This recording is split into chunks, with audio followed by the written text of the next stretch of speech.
think it looks like we've got a bunch of people here who are current Research Rockstar students. And I want to thank everybody who's taking the time to be here today.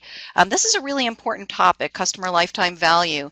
And the fact that you're here tells me a lot about you. It tells me that you are somebody who wants to stay current on what's going on with data analytics and understand what the current things are that we can do in the research field to help our organizations really take advantage of all the wonderful data that they collect. So I applaud you for taking the time to learn about this today.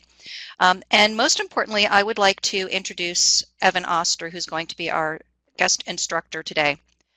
Oh, let's see. Before I go too much further, Tony, can you please help out any students who may be having audio issues? Thanks, Tony.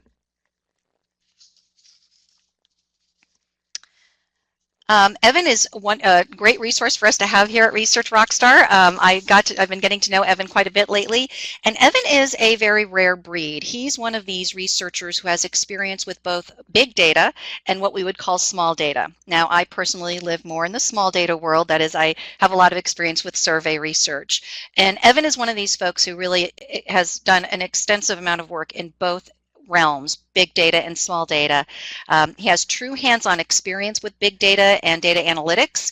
And in addition to today's topic, customer lifetime value, his expertise includes machine learning, regression, multidimensional scaling, and more. So we can play a little bit of Stump the Professor today with Evan and see if he can answer all of our questions. One of the things that I'm also so impressed about Evan's background is the international scope of his work. So not only has he managed a lot of projects that have been global in scope, but he has done some very extensive immersive research in both China and in Mexico, which I think gives him just a wonderful global perspective. Evan has a BA in Applied Mathematics from Brown University, an MBA in Marketing from the Wharton School, and also an MA from the International Studies Program of the University of Pennsylvania. So I'm very happy to have Evan here today. Thank you, Evan. Thank you, Catherine. And you can hear me okay? Perfect. Okay. So thanks for the good setup. Thanks for inviting people to challenge me. So we'll see how that goes.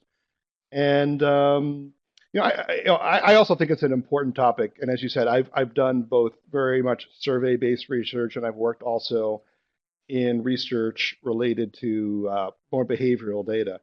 And what I think, I don't see the two things as exclusive, and I see the skill base for dealing with one or the other as having a lot of overlap. And for me, they all kind of come back to a topic which is near and dear to my heart, which is marketing's financial accountability. Because I think more and more marketing is being questioned as to is this spending or is this investment? And of course, being an investment is a much better place to be. And even the marketing function sometimes doesn't have the seat at the table that it might. So those of us who are sort of quants working in marketing, I think have maybe moved from being the person in the back office to maybe becoming the marketer's best friend. And I think marketers realize that, back in the day when I got my MBA in marketing, I think most of the people I was sitting next to were there because they were afraid of numbers. And I think nowadays people go into marketing knowing very well that there's a lot of quantification. Another aspect, and maybe just a bigger picture aspect of this, is this idea of customer centricity, which I think is pretty well talked about nowadays. And the way customer lifetime value ties into this is one way of looking at the value of a company is to say a company has customers. What is the value of each of those customers individually? When you add them together, what's the total value of that base of customers?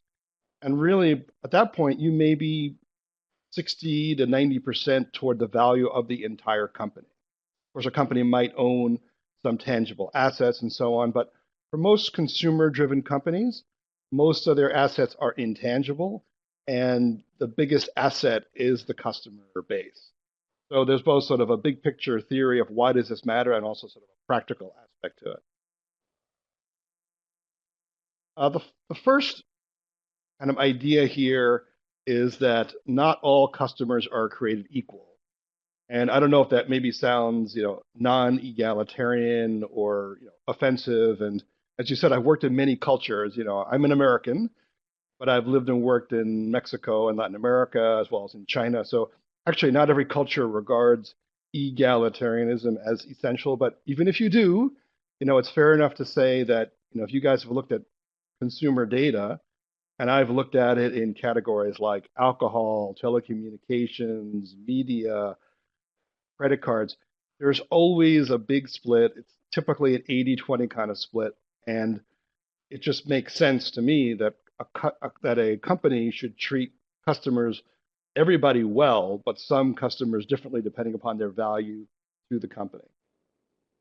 The one illustration I like to give of that idea, just to make it more concrete, is if you ask the question, well, how much income do residents of New York City earn? And I am from New York City originally, so that's at least relevant to me. And it's actually kind of a tough question to answer, and the answer itself may not mean all that much because you've got somebody like, say, Alex Rodriguez when he was still playing, making tens of $millions a year, and you have someone on Wall Street earning hundreds of thousands of dollars a year, and then maybe someone who's a fireman or a teacher policeman making a solid middle class income, and also a lot more people at a lower wage. So giving one number to say, oh, this is what people earn in New York, well, that number is not really very meaningful.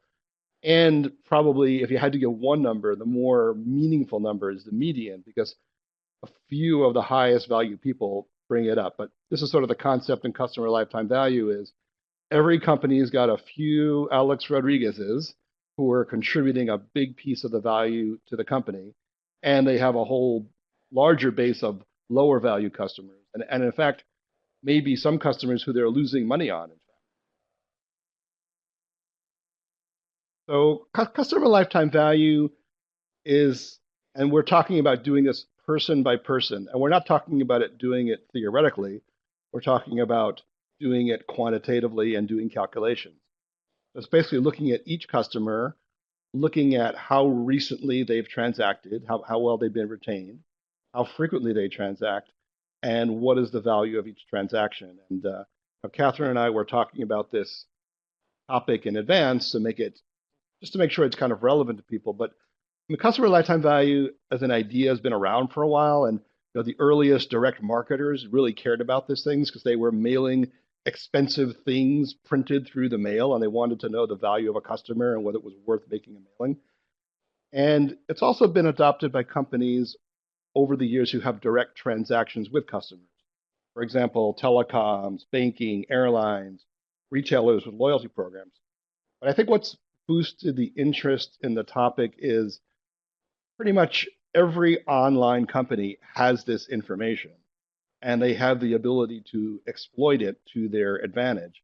And most of the growth in consumer spending nowadays, even in retail, is coming through online, not through traditional. So the way in which commerce is moving is also becoming much more measurable. So, for example, we have the famous Amazon versus Walmart feud going on nowadays. Who's a more valuable company? Who's going to kind of own the customer? And one major difference is that Amazon knows a lot about their customers, and they use these concepts. I mean, they are the most advanced company in using these concepts. They're the most extreme example. And Walmart does not. Walmart does not have a loyalty program. And Amazon is trying to move into consumer packaged goods. So, even if the more, let's say, less amenable businesses like consumer packaged goods, where company sells indirectly, they sell from a business to another business, a distributor to a customer, even those companies, and consumer packaged goods are a typical one, like the P&Gs, the Unilevers, the Coca-Colas, even they know this is something they have to pay attention to. So, for example, Unilever bought Dollar Shave Club for about $1 billion, which to Unilever is not a lot of money. But one of the aspects of a Dollar Shave Club, as opposed to Gillette that P&G owns, is you know a lot about your customer. You know when they order. You know when they don't order. You can kind of guess, hey, they should be about to order because they've used up the razor blades, that they should be reordering. And that kind of information can be very powerful. And it can be very powerful at getting a better share of brand switching. It can be good at making targeted offers. And it can also be good at not over promoting, because promotions that are kind of offered to everybody, like in a typical supermarket, are in a way subsidizing customers who would have paid more. And with targeting and customer lifetime value concepts, companies can also not over promote. So there's a lot of sort of financial reasons why this makes sense, and makes sense across a lot of different industry verticals. So can I interrupt to ask a question, Evan? Yeah. Yes. I totally hear what you're saying about how there are certain industries where this is more prevalent than others, just because of the sheer fact that they have the ability to collect information about their customers. And I like your story about people who did print catalogs, which obviously were around for a long time, and they would track the behaviors, the follow-up shopping behaviors of people who received their catalogs. And of course, as you mentioned, Amazon and other online companies now have a lot of data. I imagine that there are a lot of companies that have data for maybe a subset of their customers. There are a lot of companies these days that sell through multi-channels. They sell retail, so they probably don't have their customer data that way, right? Because they're too far removed. But maybe they also have an e-commerce site. Um, is there a risk for those organizations in terms of, you know, I guess if they want to do customer lifetime value in this way, they would only be able to do it on that subset of customers? Or do people ever try to extrapolate from that to try to understand what their overall customer lifetime value asset, as you mentioned, would be?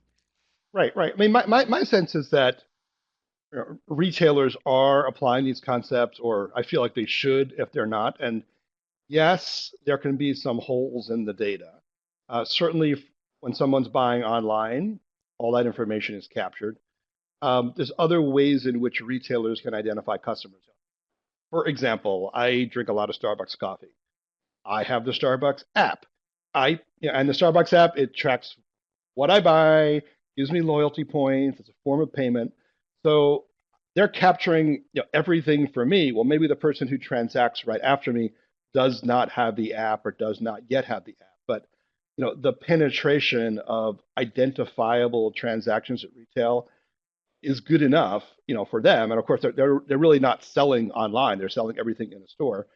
And even retailers like, let's say like a Macy's. Well, Macy's has their own brand card. So for people who use their own brand card, they're able to capture that type of information. So whether it's through a co-branded card, a loyalty program, there's ways of capturing information about those people. And just to throw one more thing in, like I've done some consulting work with some like fast casual restaurants that only some percentage of their customers use the app and the purchases are captured. But one of my points to them is yes, and the chances are those are your best customers, because wouldn't your best customers be the most likely to download your app? That's great. Thank you. That was a great conversation to have. Yeah. All right. Let me go to so the basic concept, customer lifetime value. There's three things that go in. It's retention, frequency, and the value of a transaction. So let's take a look at just some, try to kind of keep it simple to start out. So we're just looking at yes or no. Did someone transact? Did they not transact? One category that I've worked in, and I'll just kind of use as a metaphor here, is prepaid mobile phone. And some of us may have or not have prepaid mobile phone. In fact, prepaid phones are more common in the rest of the world. It's only in the US where you're on a plan. Even if nowadays you can get out of your plan, you still basically use up the service and then spend the money after. So prepaid, you put money on the phone and then you spend down on that. When you run it to zero, your phone stops working and you've got to put some more money on. So companies that are in the prepaid business, which is a big business even in the US, they're always want to know like who has put money on today. Let's say, for example, in this hypothetical, we have Joe, and over the course of the last 10 periods, Joe has transacted very frequently. Let's say he's topped up his phone. So in period one, he did, again, two, three. He had a little bit of lapse in period four. He's back in five, six, seven, and eight, lapse in nine, back in 10. But overall, let's say our perspective is we're currently at period 10, and the future is always unknown, but we want to know what might happen in the future. But we know Joe, he's going to be a pretty good customer. He's got good recency. He just transacted recently, and he's got pretty good frequency. So we would kind of gut feel say this is a pretty valuable customer. We've got somebody like Sarah, where in periods 1, 2, and 3, no transactions. Period 4, she's back. The next 2 periods, she's gone. Then she's back. Then she's gone. Then she's back. So we're not at this point. We're not getting to the why. And for sure, if you needed to get to the why, you would have to do some kind of survey research to ask people like Sarah about their patterns. Here, we just know behavior. But what we can do with a model is to say, based on her recency, which in this case is she just lapsed 1 period, and her frequency, which is kind of medium, we would also be able to predict her future value, and we're pretty sure that future value is going to be less than Joe's. And that's just sort of the basic concept of, you know, is a transaction made or not? We could get into more detail of what is the value of each transaction, but this is the basic idea of building blocks of data. And really, any company that has the transaction information from customers. Let's say, for example, Starbucks. When they dump all the records they have about me, every day when I make a transaction, they know when, how much I spent, and who I am, and they know other stuff too. But just that info is really enough.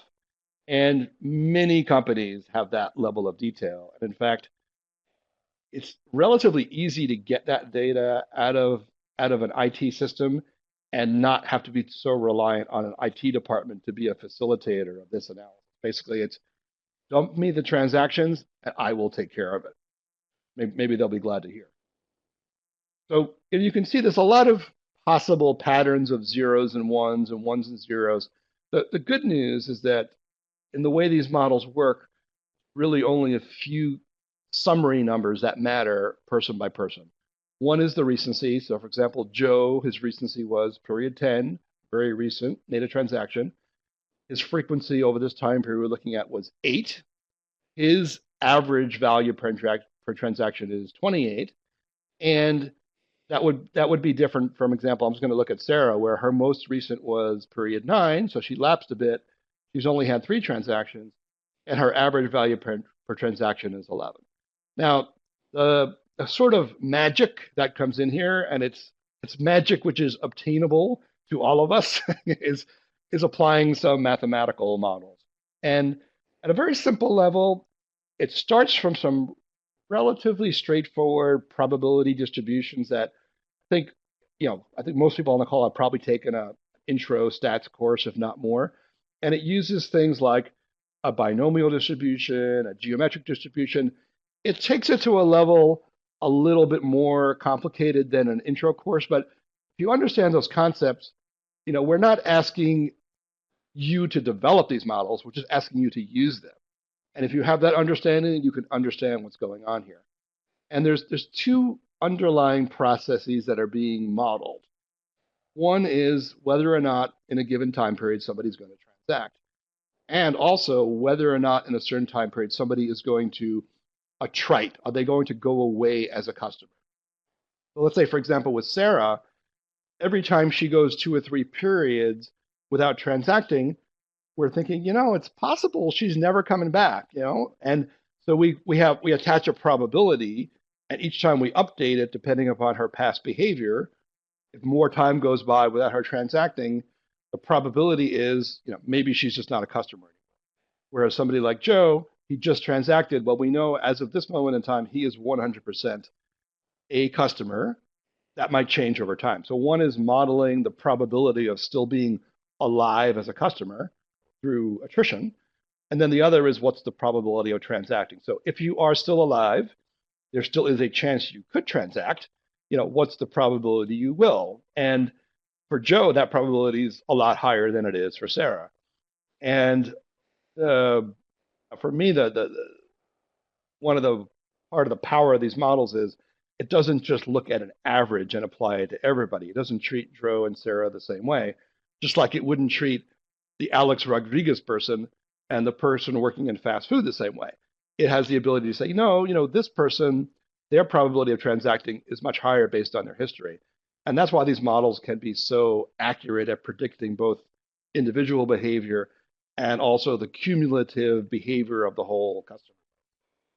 Hey, let me ask you a question before you move on. How much time series data do you typically need for these kinds of models? Um, So like, like how many time periods do we want to have a measurement for a model? right. I would say there's no one answer. It's like your typical it depends, kind of answer. But 2 years of data is more than enough, and I don't think that's really asking too much from companies because most companies have data that goes back that far. The depends is a few things. It's also how do you bucket time together? For example, in mobile phone, I used a weekly bucket of time. I figured, people live on a weekly cycle. Monday you go back to work. Saturday the weekend starts. You probably have a cycle when you may tend to top up your phone more on Saturday when you have some free time to take care of it. Starbucks, maybe daily makes more sense because I drink coffee every day, sometimes 3 times a day. So, they might want to get down to daily. I've yet to be in a situation where you want to go hourly, but it's possible. It could be a situation where, let's say, auto insurance, where at least where I live, the contracts are sold on a 6 month basis. So really, kind of a longer time period is more appropriate. So, the more observations, the better. You can kind of create more observations depending how you choose to bucket time. But I'd say as a rule of thumb, 2 years. And when I do model building, like most model building, you look at sort of a you look at some test data and you have a holdout control data. The way you would do that in this is you would take, let's say I had 2 years of data, and that's a little luxurious but realistic. I would take the first year and build the model based on the first year, and then I would see how well it predicts the second year. Now, if I only had 1 year, I could take the first 6 months and predict the next 6 months. So that's sort of the other part of it depends. Yeah, no, that's brilliant, and that totally makes sense. And I love the fact that you have that ability to actually check your own data analysis. Yeah, yeah, and that's part of uh, the I think the power of these models is when you see how well they predict behavior. That's kind of you know the best proof that I could give to somebody, a client, to say this is a really good prediction, and it you know it is probably better than any prediction people currently have. And I kind of already talked to this topic, but there's basically two main questions and two main processes. One is how long will the customer remain alive? And even though we don't like to talk about losing customers or dying as a customer, there's sort of an inevitability that sooner or later a customer is going away. In mobile phone, maybe I switch to a different carrier. Maybe I move to a different country. Maybe many things, right? And I might leave the category, I might change the brand, but sooner or later, many of your customers will churn and will go away. And the other question is, when a customer is alive, how much money do we anticipate making from them each period, whether we choose to make that period a day or a week or a quarter? And those are as I mentioned, these are the two processes we're modeling that allow us to come up with a financial calculation. One thing about this calculation too is that, if people have taken sort of a basic, kind of finance 101 and looked at net present value, which is how companies evaluate projects and investments, this is basically a net present value calculation person by person. So we're able to look out to the prediction from now. I mean, usually the next 2 to 5 years is what really matters because things that might happen in 20 years on a net present value basis are not worth very much. But it does it. It looks out all the way into the future. It applies a discount rate, and you can choose the one that your company finance department would apply. And you're calculating the net present value of each customer. So, I just imagine, when you go to talk, when if a marketing person or a market research person could talk to the finance person and say, I can tell you the net present value of every customer, I think they would be very receptive to this discussion. It raises a question for me though, because I think for those of us, knowing some of the people who are here with us today, and myself included, a lot of us have done market segmentation work, and the fact that you have individual level data is so exciting. Mm. Because I imagine then now you can say for a fact which market segment, however you define it, whether you're defining it, based on some traditional demographics or something else, it seems like a really exciting way to truly get the net present value of a market segment. Yeah, I think so. And I've also done more traditional segmentation studies based on surveys, so I see both sides of it. And since I'm talking on the side of the big data today, I'd say that the positives on the big data are that the ultimate variable you're segmenting on is financial value. Um, and even though you're not building the model based on other covariates, you can profile, like to the degree let's say I come up with four segments, highest value, my second, my third, my fourth. Well, within each of those segments, I can then profile by every variable I have, which demographics, age, zip code, whatever I've got, I can profile on that. Um, Another thing, it's perhaps I think it's still an answer to your question is another way, another benefit of this approach is that it's it is very implementable because I have if I'm a company that has this direct transactional data, I have this data about all my customers, not a sample of my customers, and I have identifying information that lets me communicate with them directly through text, through email, so I can implement against it. And the other thing that's made implementation, I think, even broader is that nowadays with services like Facebook and Google, they sell lookalike audiences. And how they do that, okay, I have to say it's a little bit of a black box to me. But certainly Facebook, knows a lot about people's interests based on all the different ways you've identified yourself, and Google as well, because they kind of know where you go and what you look at. So let's say they're pretty good at what they're doing, which I think is a safe assumption. So if you give them a list of these are our tier one customers, through a matching process, they will say, well, here's an expanded audience that according to us looks a lot like those people, and then we can do marketing to people like that. So if I know these people are my most valuable customers, Facebook knows a lot about the people they can match, like what their interests are. Are they into sailing? Are they into healthy food? Whatever it is, and it allows you to reach out to that audience as well. So, kind of goes back to the point of very implementable, very very tangible, and based on the real data of the company's own customers and not a subsample. And if you want, I can argue the other side too. But today I'm talking about the bigger data. No, thank you. That was very helpful. Thank you.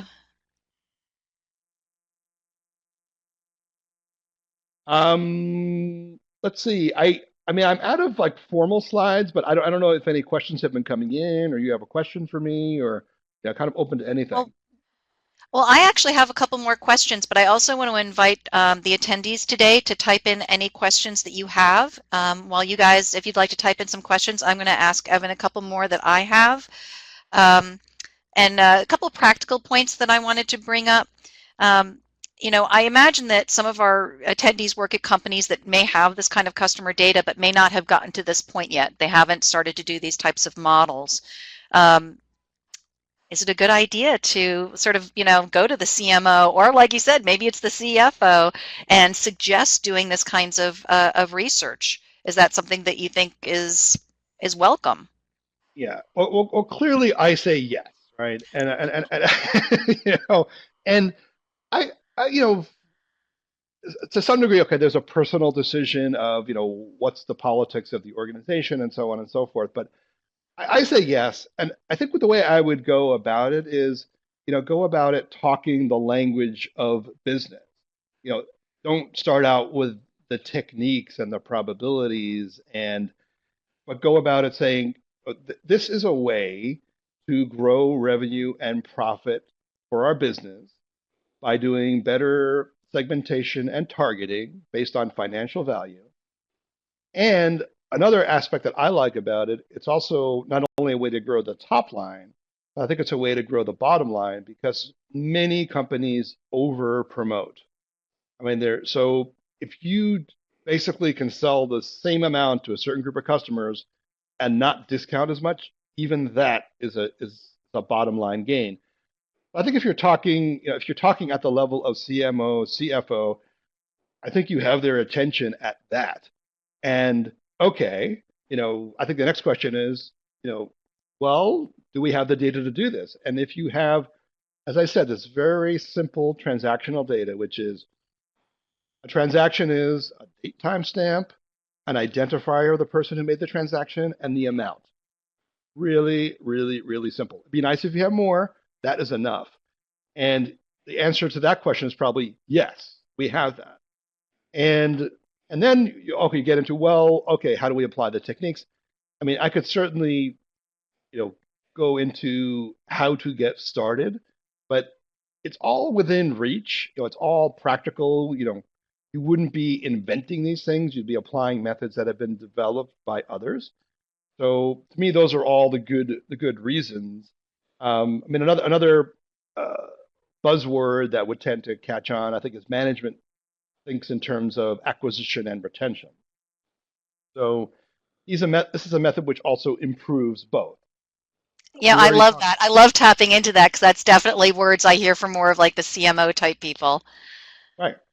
And so, we talked about attrition. So these models are basically making a prediction about attrition. So if you predict someone is at risk of going away, you can better target your retention efforts. And on the acquisition side, as I was kind of saying with my Facebook, Google example, is I've modeled who my best, most valuable customers are. Well, how do I find more like them? Well, one way is to use a lookalike audience through Facebook or Google.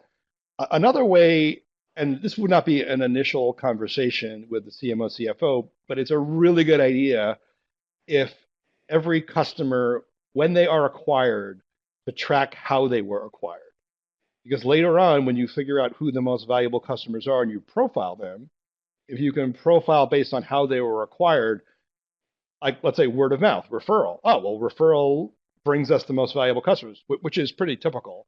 Well, let's do something referral based because that's how we can get more valuable customers. Got it. No, that makes a ton of sense. And you made a point a minute ago that I thought was really interesting. You talked about even if you don't have a ton of variables, even if your customer database really just has 3 or 4 key variables, even that you can work with. Obviously, more is better because we'd like to have some of those demographics and such as well. But I love how practical it is that you can do some really cool modeling even if you only have a few variables. But what about the database size? So, for example, I happen to know that one of the attendees today works for an organization where she probably has some really good customer data, but probably not a huge amount of it. So is there sort of a rule of thumb, like this is appropriate if you've got, data from at least 1,000 customers? Although I imagine that a lot of this work is done in the tens of thousands. Yeah, I mean, I would say, um, again, you're asking the person who's going to say yes. you know, you know, you know, because there's a certain amount of just work overhead, which is going to be kind of the same whether it's 1,000 or 20,000. So, I mean, I think you could build a good model with 1,000. I think it's just a question of like, what's the benefit? Because you could only influence 1,000. Of course, if that's all you got. Well, that's your business. I think we're so for sure. Once you're into 10,000, no problem. But even 1,000, as I said, the model you can build it. The question is, how much of a return can you get by growing the sales among 1,000 people? Okay. Um, I think where you start getting into a bigger business, let's say where you have hundreds of thousands of customers, at some point you might need more sophisticated tools because tools that I would use with a smaller customer base, I primarily would use R. Um, for some of these models, you can use Excel, and those are the tools that I know the best how to apply it. I'm assuming in SaaS one could find it as well, although you may have to do a little more build it yourself. I mean, SaaS I know has their own churn models, but these models are a little more complicated because they're looking at both the probability of churn as well as the probability of transacting. So I think when you get into the hundreds of thousands of customers, you may be hitting a point where you might have to move from R into a more, let's say, proprietary platform. Got it. You know, another question I was wondering about is we have primarily talked about consumer. Have you ever seen this done in a B2B context? Um, I yes, I have. Um, You don't sound enthusiastic about it. no. I'm thinking because honestly, first of all, it's not my strength, okay? Because I've tended to work with consumer. Um, there's no reason why. I think I'm thinking the first thing that comes to mind is like Federal Express, but like say a company like FedEx that has a lot of B2B customers and has customers of many different levels. I think this kind of model could work very well. If you're in a B2B situation where and I'll just make up, let's say you're Boeing, right? Well, you've got a few people who make really large transactions every now and then. You know, I don't really see it. I mean, that's more about relationship with these big customers, your airlines. But for like a FedEx, which is very frequent transactions, huge differences between the smallest company, the biggest company, probably very different ways of treating the smaller customer versus the big customer. Yeah, it absolutely would work. Excellent. Thank you. No, I really appreciate that. We did have a question here. One of our students was asking if it would be possible to see an example of a model. I know I didn't ask you to bring one today, so I know that we can't share one. But if somebody wanted to see what the output from something like this looked like, where would they find it? I mean, one easy thing is they can follow up with me, and I can show them example because I've done it. Um, let's see. There's And uh, and just so everybody knows, we are going to send out a link to this recording, and I'll be sure to include Evan's contact information in that link as well. So if anybody wants to follow up with him, you have it handy. yeah. But just to let's say to talk through an example, and I don't have a visual, so it's just words at this point. But let's say I have an experience working in a prepaid mobile telephone example. So the first step was taking all the transactions and coming up with customer lifetime value estimates, then coming up with a recommendation to management about segments, levels 1, 2, 3, and 4 in this case, and then also talking with the marketing team to say, let's say people in the one thing we found, for example, was like in level 1, we actually found that there was a segment that was never really identified previously, which were people bundling and reselling to others. And so that was, well, you can target that group differently because you didn't know this, but you have sort of a reseller segment. And let's say with people in sort of a level 2, say, well, people, let's say they're valued customer lifetime value around $700, right? And when you could dig a level deeper, you could say, some of these people, they get to their $700 value based on frequently transacting at a very low level, like just $10 here and there. Whereas others get there by infrequently transacting at high value. So there were different ways that you might want to promote. Maybe for the people who are transacting frequently at a low value, well, try to get them to step up to a higher level. For those who are infrequent, try something to make them more frequent. So very tangible, implementable things by just kind of peeling back the onion. Um, and also like building dashboards to show uh, kind of putting together the recency and frequency concept and looking at that by segment. And one thing that I found, at least to me, was very illustrative was looking at the time in between purchases for people. It's sort of the reverse of frequency. So if you're infrequent, that means a lot of time goes by between purchases. And that's easy to flag in a dashboard. It's like, oh, the people who transacted this week, it's been 3 weeks since they transacted, and the amount of time in between transactions is increasing over time. We have a problem here. And even another very simple one, but that comes up very often, is to look in your database at customers who have only transacted once.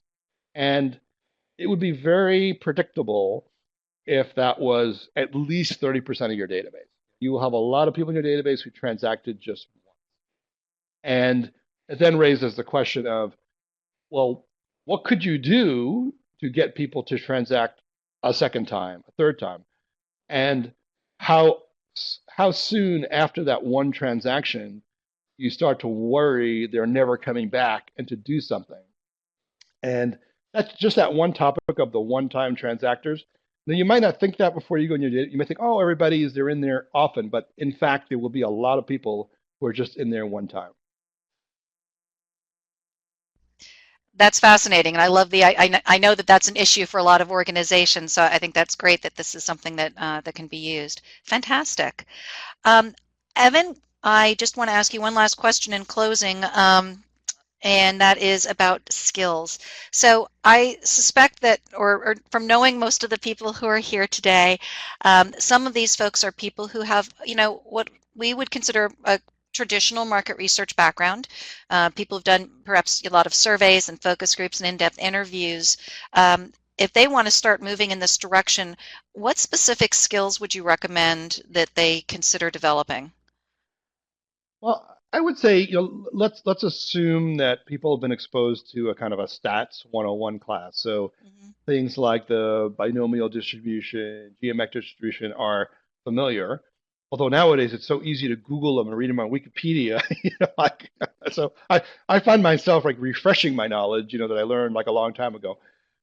So certainly it's more amenable to somebody coming from a quant side rather than a pure qual side, just because this is quantitative in nature. But if you're a numbers person, you're comfortable with numbers, there's nothing out of the reach here. I would say, there are, and again, I can do some follow up. There's ways to learn how to implement these models in Excel, and there are templates out there that we show you how to do it. And I think Excel is just generally people know how to use that. I'm a big advocate of R. I mean, when I was, up and coming, I learned things like SAS. But as I've tried to keep my skills up to date, I've found that R is kind of generationally and by cohort really taking away a lot of the business of SAS. And so I think it's a good skill to have. And it was written. They said the good thing and the bad thing about R, it was written by statisticians for statisticians. So it wasn't written by programmers, but it's written with a logic of statistics. And so there's a lot of packages and just capabilities within R to do this kind of work. I haven't done this kind of work in SAS. It's certainly possible. And I went to the last SAS analytics conference in Vegas just to kind of get up to speed with them. And I've talked to them about this. And they don't have these specific models in SAS, although one could develop them. But in R, there's packages that already allow you to do this. Mm. And I would say like on the other side, because you and I, Catherine, talked about this a bit before, is if you're more on the side of, well, I don't want to get so down and dirty with the numbers, but I want to be able to be comfortable with these concepts because my business uses these things. Then I'd say things like, A/B testing, which is we do concept testing and market research, same basic idea, A/B testing. Um, this idea of look-alike models, which is basically kind of a cluster analysis, and just become familiar with like what are the digital marketing platforms that your company uses. There are many of them, and they each have their own idiosyncrasies. So just sort of spend some time, delving into like what is in this platform, where are the hardcore analytics here, and the main things are, from a direct marketing point of view, is how do you pick a list to target against? What offer do you send them? How do you test how well that offer performed? And also, how do you go out to other sources of more audience, like these lookalike audiences on Facebook? So I think, if you don't want to get into Excel and R and SAS, at least look at the marketing platforms and the marketing tools, digital, that your companies. Great. No, thank you, Evan. And thank you for being here today. Thanks, everybody. If you have any last questions, you're welcome to type them in, but I'm not seeing any more right now. So type them in if you'd like. I'd also like to share with you that we do have a couple of relevant upcoming classes here at Research Rockstar. Our Excel class our next session of our Excel class starts May 11th. It's not at this level, though. I want to set expectations. This is more like pivot tables and regression, but it's a step in the right direction of really harnessing the power of Excel to do some real data analysis. And our Intro to R course does start May 22nd, because I'm really with Evan on this, and I know that some of you have seen me write articles about this topic too. I really believe that R is, if you're doing quantitative research, I really think you should consider learning R. I know a lot of us in this field have a huge investment in SPSS, but there's a lot of cool things going on with R, and one of the things that Evan mentioned was that there are packages available. So R is not necessarily friendly, but there are literally over 1,000 packages, not only for this kind of analysis, but also for different data visualization applications. MaxDiff is available in R. So it really is a wonderful resource. And since it's an open source thing, there's just this really active community of experts and college students, grad students who are developing things all the time. So we have a very gentle introduction to R for people who are coming from a survey research background starting on May 22nd. Thanks everybody for being here. I'm going to go ahead and turn off our recording, and we can chat with Evan for maybe just one more minute. Good. Thank you.